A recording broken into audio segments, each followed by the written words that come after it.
Hello students, इस video के अंतर्गत हम लोग कॉम्प्रहेंशन से संबंधित अनसीन पैसेज का उदाहरण देखेंगे। किस प्रकार से प्रश्न पूछे जाते हैं।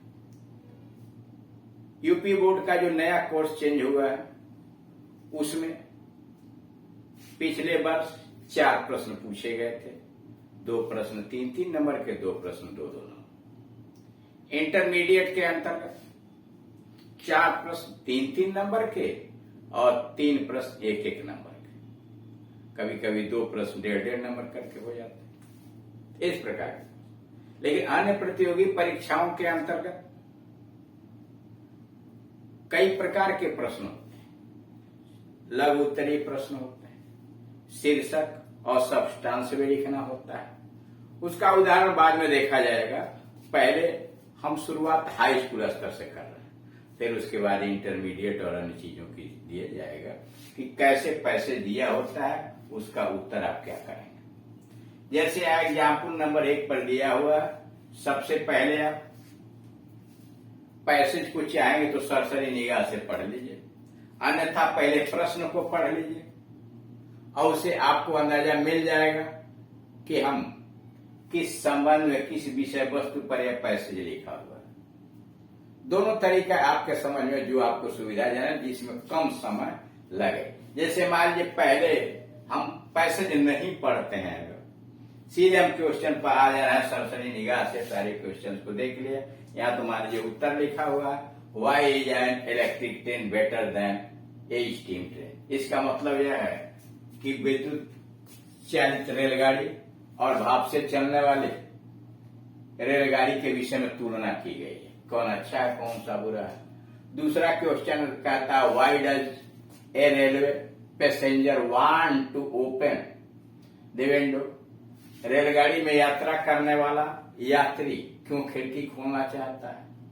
Number 3, what is tunnel. सुरंग क्या होता है। Take the correct answer. Number 4, what are the discomforts of travel by steam train. भाप के इंजन के द्वारा चलित रेलगाड़ी से यात्रा करने का क्या परेशानी होती है। और 5वां, why do a railway passenger eye is hurt in a tubular. कि रेलगाड़ी से यात्रा करने वाले व्यक्ति की आंखें क्यों चोटिल हो जाती हैं।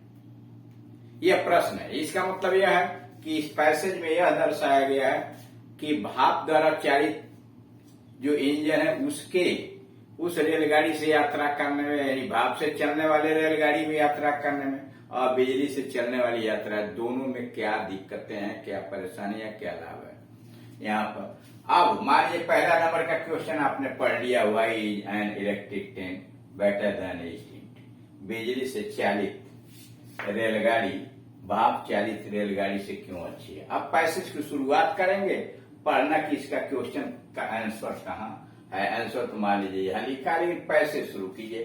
The great advantage of the electric train. बिजली से चालित रेलगाड़ी का सबसे बड़ा लाभ होता है ऊपर दी स्टीम ट्रेन। आई थिंक, जहां तक मैं सोचता हूं, is that it does not smell. किसे दुर्गंध नहीं आती। ठीक। When a person is in train drawn by a locomotive.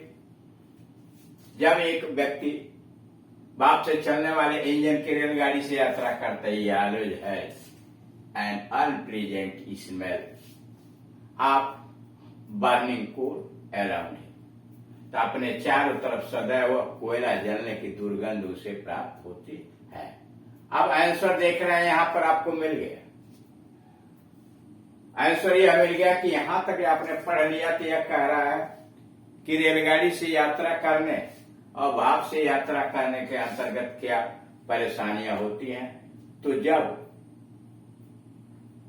कह रहा कि the great advantage of the electric train over the steam train, विद्युत से चलने वाली रेलगाड़ी से यात्रा करना भाप से चलने वाली रेलगाड़ी से अच्छा है, इसलिए कि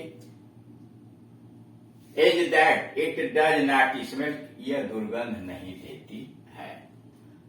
ठीक। अब यहाँ देखिए उत्तर क्या लिखा हुआ है, N electric train is better than a steam train because travelling in electric train is more comfortable in many ways. यहाँ बात नहीं की गया, कई तरीके से लाभदायक होता है, इसलिए लाभदायक है तो उसको में एक तरह यानी ज्वाइंट अलग अलग वह नहीं बताया कर, बहुत तरीके से लाभ देता है। वेन ए पर्सन इज, जैसे उदाहरण में when a person is in a train drawn by locomotive, भाप से चलने वाले रेलगाड़ी से जब एक आदमी यात्रा करता है, ऑलवेज है unpleasant smell burning coal around, तो उसे सदैव अपने चारों तरफ कोयला जलने की दुर्गंध आती रहती। If he opens the window, अगर वह खिड़की खोलता है to look out at the view, दृश्य देखने के लिए खिड़की खोलता है, and to get some fresh air, और कुछ ताजी हवा प्राप्त करने के लिए, is covered with little bits of coal, तो वह कोयले के छोटे छोटे कणों से भर जाता है।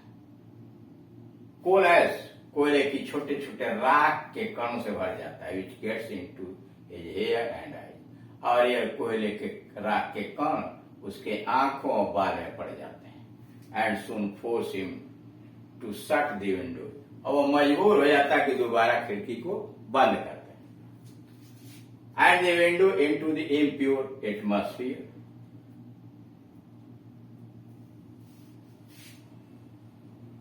and the window into impure atmosphere of his compartment,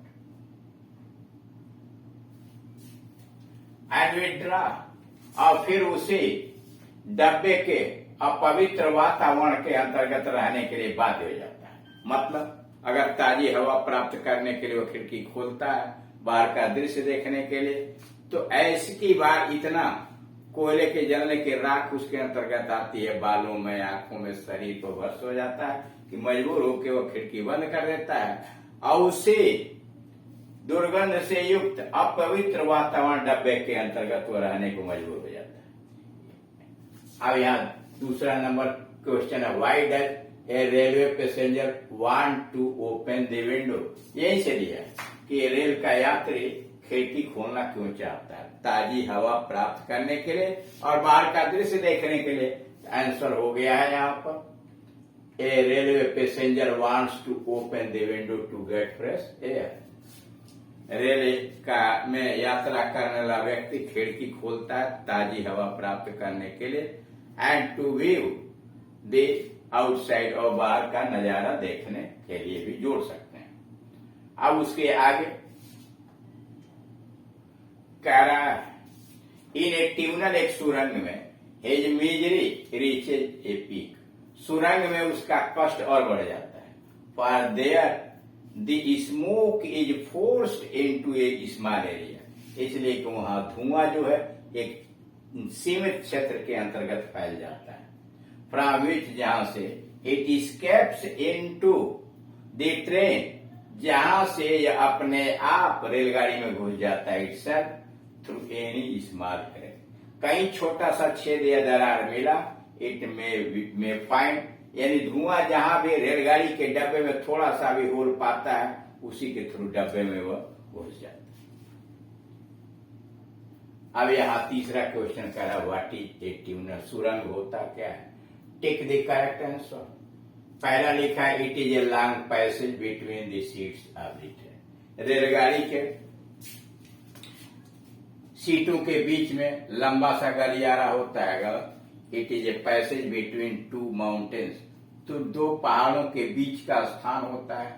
it is a dug out passage through a hill, यह पहाड़ी खोद करके निकाला हुआ एक रास्ता होता है, यह सही है सी, इसलिए सी करेक्ट। डी भी देख लीजिए, it is A station for underground train, यह भूमिगत रेलगाड़ियों के लिए स्टेशन है। गलत। अब आइए जो बचा हुआ, in a long tunnel the smell grows worse and worse, लंबी सुरंग में दुर्गंध और खराब होती जाती है। while the eye is smart and electric light in the carriage grows dim, और उतना ही नहीं बल्कि जो भी प्रकाश डब्बे के अंतर्गत होता है और वह धीमा पड़ता चला जाता है, hidden behind the rethink smoke, और वह प्रकाश जो है निकलने वाले धुएं के सघनता की वजह से प्रकाश कम हो जाता है। अब चौथा क्वेश्चन पूछा, what are the discomforts of travel by a steam engine. ये भाप के इंजन से यात्रा करने में क्या क्या परेशानियां हैं। A passenger feels an uncomfortable, का एक यात्री असुविधा महसूस करता बिकॉज ऑफ बैड स्मेल, दुर्गंध के कारण, and the impure and smoky atmosphere, अपवित्र और धुएं वाले वातावरण के अंतर्गत बुरा महसूस करता है। In the steam train compartment, भाप से चलने वाले रेलगाड़ी के डब्बे में। और लास्ट क्वेश्चन है, why do the railway passengers eyes hurt in a tunnel. सुरंग में यात्रा करने वाले रेलगाड़ी के यात्री की आंखें क्यों चोटिल हो जाती हैं। इन ए स्टीम ट्रेन, भाप वाले इंजन में, a passengers eye hurt because of little bits of coal ash, कर कोयले के राख के छोटे छोटे टुकड़े उसके आंख में घुस जाते हैं, इसलिए उसे उसकी आंखें जो होती हैं वो चोटिल हो जाती हैं। इस तरह से आपने देखा कि दोनों सुविधाएं हैं। चाहे तो आप एक सरसरी निगाह से पैसेज को पढ़ जाइए, तब क्वेश्चन को पढ़िए, या क्वेश्चन को पहले सरसरी निगाह से पढ़ के तब बारी बारी क्वेश्चन पर निगाह डालिए, ऊपर से पढ़ते आइए, क्वेश्चन का आंसर देते चले जाइए। अब बोर्ड की परीक्षाओं में कोई जरूर नहीं कि ये 5 प्रश्न इसी तरह के पूछे जाएंगे, लेकिन इतना तो मान के चलिए कि 2 या 3 प्रश्न लघु उत्तरी होंगे और 1-2 प्रश्न जो होंगे वह समानार्थी या विलोम से संबंधित होंगे। जैसे मान लीजिए यहाँ जगह रहती तो हमें यहाँ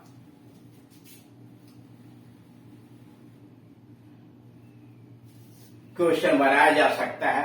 अब इसमें क्वेश्चन बनाने का मतलब यह होता है कि इसमें से देख लिया और उसी के आधार पर 2 वोकेबुलरी से संबंधित प्रश्न बना दिया। जस्ट लाइक हमने लिख दिया, right the opposite of the pleasant, pleasant शब्द का विलोम लिखिए, तब आप लिखेंगे अनप्लेजेंट।